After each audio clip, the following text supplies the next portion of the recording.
In this video, I'll show you how to fix Rockstar Games Error Code 133.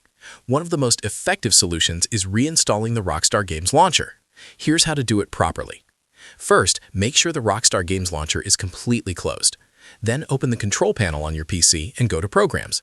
Select Programs and Features, find Rockstar Games Launcher in the list, click on it, and choose Uninstall.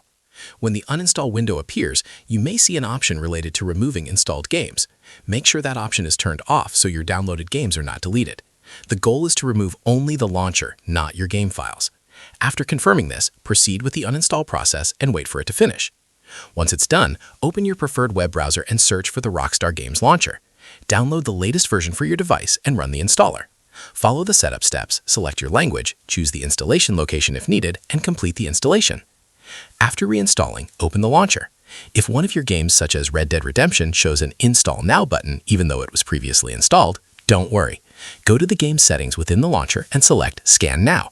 The launcher will search your system for existing game files. When it detects them, you'll see a message saying that an existing installation was found. Click OK, and your game should be ready to play again without reinstalling it. That's how you can fix Rockstar Error Codes 1, 2, or 3 by reinstalling the launcher and rescanning your games. If this solution works for you, consider liking the video and subscribing for more helpful guides.